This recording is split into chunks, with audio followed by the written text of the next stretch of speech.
Good morning students, मैं Shailesh Kumar Yadav sunshine senior secondary school Jakhania से, और मैं आपके सामने हूँ क्लास 12th के फिजिकल एजुकेशन का चैप्टर 5th लेके, जो है children and women in sports, जिसमें हमने आपके पिछले दो लास्ट लेक्चरों में आपका पोस्चरल डिफॉर्मिटीज़ के बारे में पढ़ा था, जिसमें हमने बो लेग, नॉक नी और फ्लैट फुट और आपका साइक्लोसिस एंड काइफोसिस की डिफॉर्मिटी के बारे में पढ़ा था।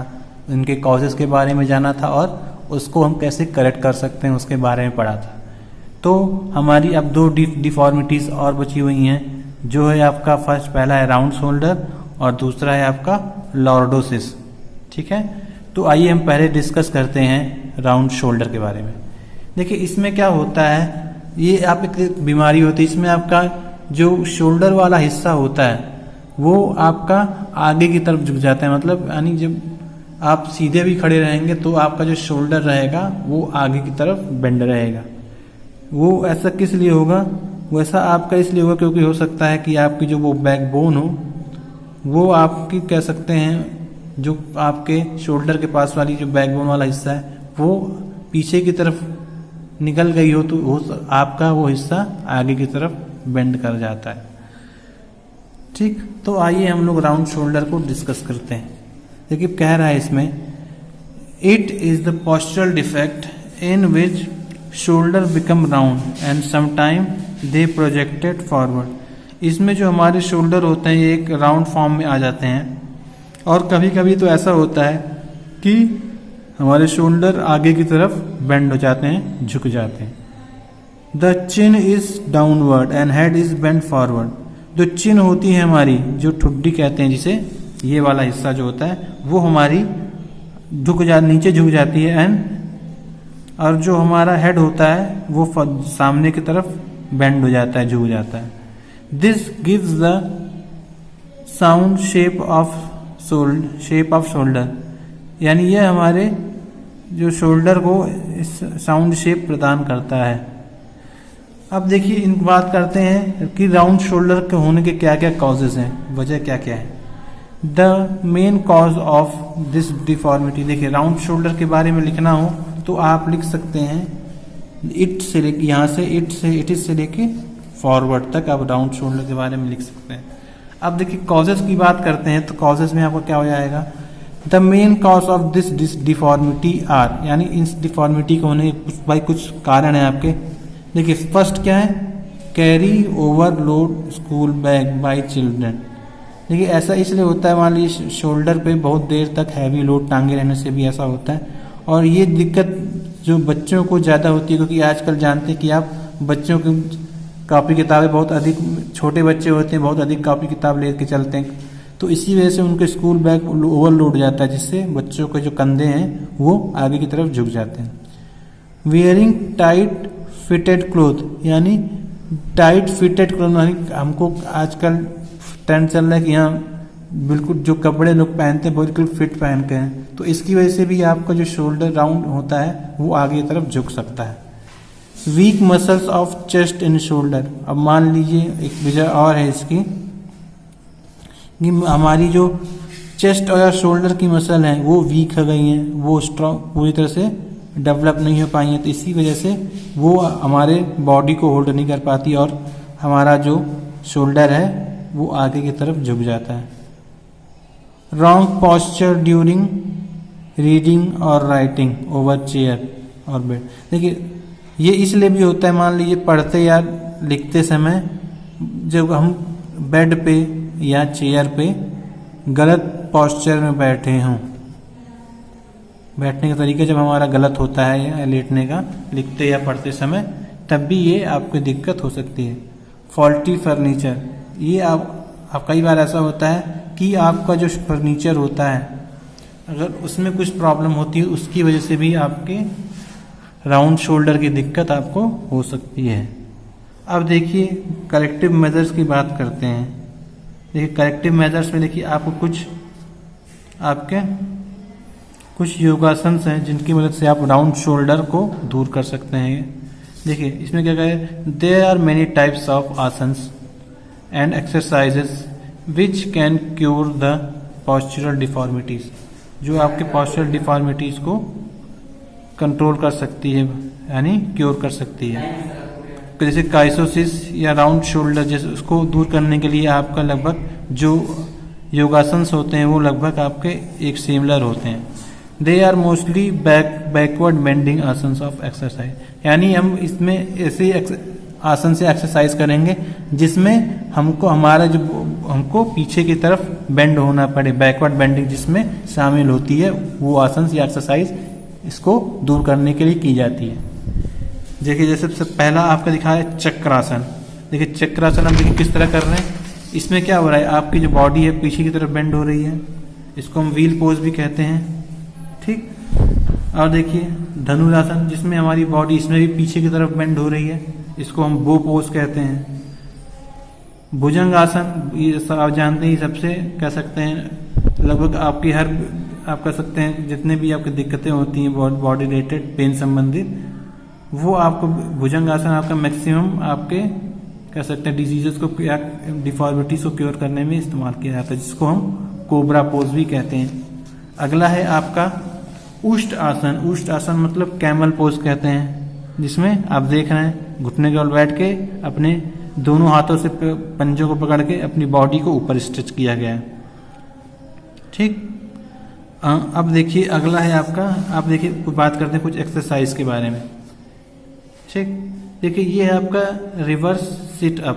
देखिए रिवर्स सिट अप में क्या हो रहा है आपका, देखिए इसमें आप पेट के बल लेट जाएंगे, तो आप और क्या करेंगे, इसमें जो बॉडी के आगे वाला हिस्सा है उसको ऊपर उठाने की कोशिश करेंगे, और जो बाकी पीछे का हिस्सा है वो उसको आप जमीन पे रखेंगे, ठीक। जैसा कि आप इसमें जैसे ये बोल सकते हैं, इसमें in this exercise proline position on floor, यानी प्रोलाइन पोजीशन मतलब जब हम जमीन पे उल्टे लेते होते हैं उसी को हम प्रोलाइन पोजीशन कहते हैं।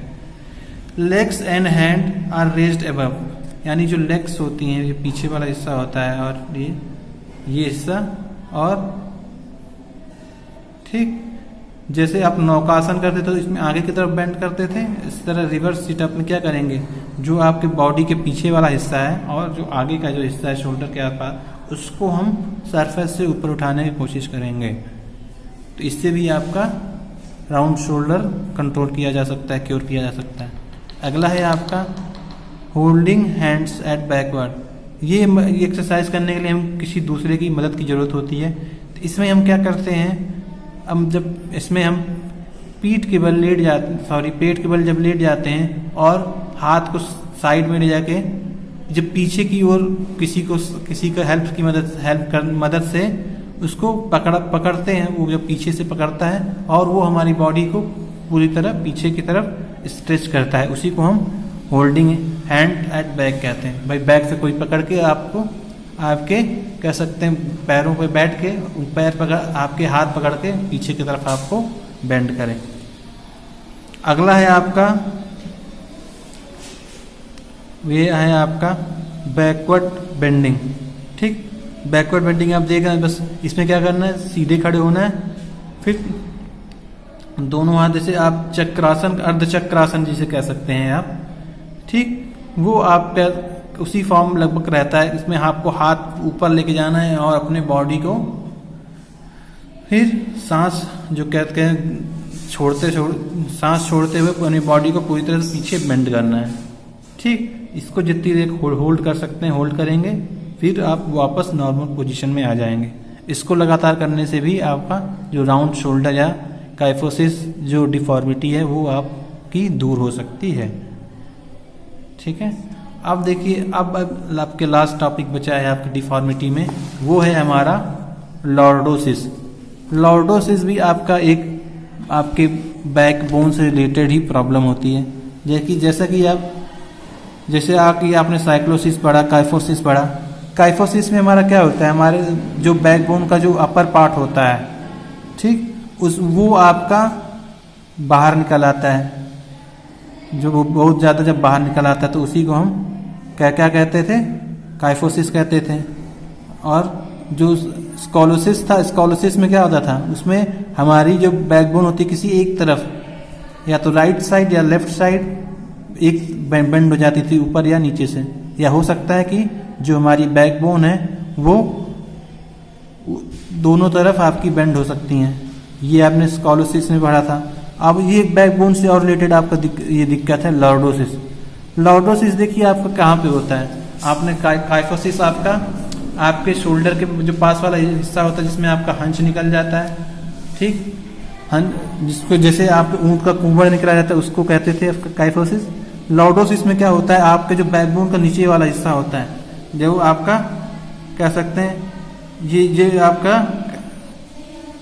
ये एडोमेन का वाला जो एरिया होता है, जो पेट वाला हिस्सा होता है, उसके पास जो आपका जो बैकबोन होती है वो अंदर की तरफ बेंड हो जाती है, मतलब इसमें आपका पेट बाहर आ जाता है, ठीक। तो देखिए इसमें होता क्या है, देखिए ये आपके खड़े होने की नॉर्मल पोजीशन है, और अगर मान लीजिए अगर आपको लॉर्डोसिस हुआ तो आपका क्या होगा, ये आपके जो पेट के पास वाली जो बैकबोन वाला हिस्सा है वो बाहर की तरफ निकल आएगा, जिससे आपका पेट निकल आता है, ठीक। इसकी वजह से यहाँ पे काफ़ी गैप बन जाता है, ठीक है। अब देखिए इसको पढ़ते हैं और समझते हैं। Lordosis is the problem of lumbar spine. जो लंबर स्पाइन मतलब जो हमारे जो स्टमक के पास वाला जो हिस्सा होता है, स्टमक के पास वाला जो हिस्सा होता है वो लंबर स्पाइन इसका, तो वो इससे रिलेटेड प्रॉब्लम होती है। In this postural deformity the lumbar spine bend in front beyond the normal level. इसमें क्या होता है, जो हमारी लंबर स्पाइन होती है वो हमारे आगे की तरफ बेंड हो जाती है नॉर्मल से बहुत अधिक, ठीक। लॉर्डोसिस में आप क्या डिफिनेशन लिख सकते हैं, शुरुआत में देखिए 2 लाइन है, ये इसकी डिफिनेशन हो गई। देखिए इसमें आगे क्या कह रहा है, lordosis is abnormal curvature of spine in front of lumbar spine, ठीक। ये आपका जो आपका लंबर स्पाइन होता है उसका कर्वेचर आपका बढ़ जाता है, मतलब वो आपका हिस्सा बाहर और ज़्यादा निकल जाता है, मतलब उसकी कह सकते हैं उसका जो कॉन्वेक्सिटी होती है वो बढ़ जाती है। This abdomen is ahead of body and shoulder come outward. जो एडोमेन वाला हिस्सा होता है, जो पेट वाला हमारा हिस्सा होता है, वो हमारा क्या होता है, बाहर की तरफ आप साइड की तरफ निकल आते हैं इसमें। इन लॉर्डोसिस डिफॉर्मिटी, देखिए इसमें देखिए क्या होता है, in lordosis deformity the body weight is shifted backward. इसमें जो बॉडी वेट होता है वो आपका पीछे की तरफ शिफ्ट हो जाता है, मतलब वजन आपके बॉडी का पीछे की तरफ सेंटर्ड हो जाता है। This lot of pressure is over heel. इसकी वजह से क्या होता है, आपको जो पैरों की जो हील्स होती हैं, मतलब एड़ियां होती हैं, इनके ऊपर ज्यादा प्रेशर पड़ता है, लोड पड़ता है। This problem is also known as hollow back. देखिए इसका दूसरा नाम क्या है, ध्यान रखेंगे सभी, इस प्रॉब्लम का दूसरा नाम क्या है, हॉलो बैक, ठीक। इसका नाम सब ध्यान रखेंगे, अगर लॉर्डोसिस आपके पेपर में नहीं आता है तो अगर हॉलो बैक लिखा है तो समझ जाइएगा किसके बारे में पूछ रहा है, लॉर्डोसिस के बारे में। तो आइए अब हम बात करते हैं कुछ कॉजेस के बारे में। लॉर्डोसिस किसकी वजह से होता है। वीक एडोमेन मसल्स, यानी जो हमारी एडोमेन मसल होती है, जो पेट के पास वाली जो मसल्स होती हैं उनका वीक होना इसका एक कारण हो सकता है। ओवर वेट और ओबेसिटी, अधिक वेट होना या मोटापा, जिसकी वजह से क्या होता है, आपका जो आपका कह सकते हैं लंबर वाला स्पाइन वाला हिस्सा है वो आपका आगे की तरफ कर्व हो जाता है। सेडिनेटरी लाइफ स्टाइल, मतलब जो कह सकते हैं आपकी सेडिनेटरी लाइफ स्टाइल मतलब आपका एक कह सकते हैं अस्वस्थ जीवन शैली, इसमें आप केवल खाते रहें, हमेशा कुछ ना कुछ खा लेते लेकिन कोई फिजिकल एक्टिविटी ना करें, तो उसकी वजह से भी आपका ऐसा हो सकता है। तो आइए अब हम बात करते हैं, देखिए कॉजेज में आप लिख लेंगे इसका कि दो तीन कॉजेज, ओवरवेट एंड ये आपका कॉजेज हो गया, ठीक है। अब हम बात करते हैं इसके करेक्टिव मेजर्स के बारे में, इसको कैसे हम करेक्ट कर सकते हैं। भाई कुछ आपके आसन हैं, कुछ आपके तरीके हैं जिसकी मदद से हम इसको सही कर सकते हैं। आपके कुछ इसमें आसन भी हैं और एक्सरसाइजेज भी हैं। देखिए सबसे पहला है आपका पश्चिमोत्तान आसन। देखिए पश्चिमोत्तान आसन आपने देखा हुआ है, इसमें पैर को आगे की तरफ करना है और अपने जो कमर से लेकर आगे की तरफ बेंड होना है और अपने सर को अपने घुटनों से टच करवाना है। ठीक, अगला है आपका हल आसन। देखिए हल आसन, देखिए आप इसको हम प्लॉग पोज भी कहते हैं। इसमें हम पीठ के लेट के अपना जो शोल्डर वाला बाकी बॉडी को बेंड करते, जो आपका शोल्डर वाला हिस्सा होता है सर से शोल्डर तक का वो जमीन तक रहता है, और बाकी बॉडी को हम पीछे की तरफ बेंड करते हैं। इससे भी हमारा जो कह सकते हैं आपका लॉर्डोसिस होता है वो क्योर किया जा सकता है। और अगला है आपका फॉरवर्ड बेंडिंग। फॉरवर्ड बेंडिंग मतलब जैसे कि आप देख रहे हैं, ये आप देख रहे हैं इस फिगर में, इसमें सीधे खड़े होके आप क्या करेंगे, आप हाथ ऊपर लेके जाएंगे और अपने बॉडी को, अपने हाथ को पीछे लेके जाएंगे और अपने बॉडी को आगे बेंड करना स्टार्ट करेंगे, तो अपना आपका हाथ भी धीरे धीरे पीछे स्ट्रेच होता जाएगा। इसके मदद से भी आप लॉर्डोसिस को क्योर कर सकते हैं। अगला है आपका अल्टरनेट टो टचिंग। देखिए अल्टरनेट टो टचिंग में आपकी एक तरह की एक्सरसाइज होती है जिसमें आपको पैरों को बीच में कुछ स्पेस देके खड़े हो जाना है, और इसमें आप जैसे मान लीजिए आप दो पैरों के बीच में स्पेस देके खड़े हो गए, तो आपको राइट हैंड से लेफ्ट टो को टच करना है और लेफ्ट हैंड से राइट टो को टच करना है। तो यही आपका जो प्रोसीजर है बार बार हमको दोहराना इसमें रहता है। तो इससे भी हमारा क्या होता है, आपका लॉर्डोसिस क्योर हो सकता है। अगला है आपका stoop walking, long straight walking. देखिए इस तरह, देखिए स्टूप वॉकिंग मतलब इसमें लंबे लंबे कदम लेके पैरों को स्ट्रेच करने की कोशिश करनी रहती है। तो इससे भी हमारा क्या होता है, हमारे जो क्या कह सकते हैं, जो पेट के पास वाला जो स्पाइन है इस पर प्रेशर पड़ता है, इसकी मसल्स मजबूत होती हैं, तो जिससे हम लॉर्डोसिस को क्योर कर सकते हैं। सिटअप्स, देखिए रेगुलर एक्सरसाइज ऑफ सिटअप्स। ठीक, देखिए सिटअप्स शुड भी, देखिए सिटअप्स आपने जैसे किया था उसमें आपका था राउंड शोल्डर में रिवर्स सिटअप्स कर रहे थे, तो इसमें आपको रिवर्स सिटअप नहीं करना है। इसमें केवल सीधे आपको पीठ के बल लेट के बाकी जो आप कह सकते हैं पैर और हाथ वाला हिस्सा है उसको ऊपर उठाने की कोशिश करनी है। अगला है आपका diet. Balance diet should taken more ever avoid junk food. इसमें देखिए अगर हमको किसी बीमारी से बचना है तो हमको बैलेंस डाइट लेना पड़ेगा, क्योंकि उसमें सारी न्यूट्रिशंस प्रॉपर अमाउंट में हमको मिलते हैं।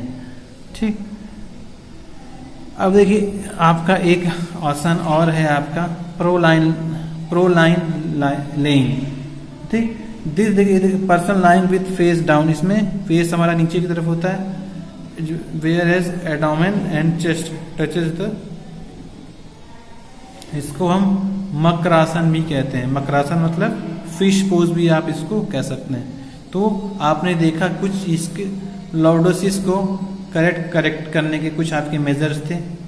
ठीक, तो इसमें से आप इसको पढ़ेंगे और समझने की कोशिश करेंगे। तो आज हमारा जो आप कह सकते हैं डिफॉर्मिटी से रिलेटेड जितने भी टॉपिक्स, पोस्चरल डिफॉर्मिटी से जुड़े के जितने भी टॉपिक्स थे हमारे क्लियर हो गए, खत्म हो गए। तो नेक्स्ट लेक्चर में हम जब भी आपसे मिलेंगे आपका स्टार्ट करेंगे sports participation of women in India. तब तक के लिए thank you, have a nice day.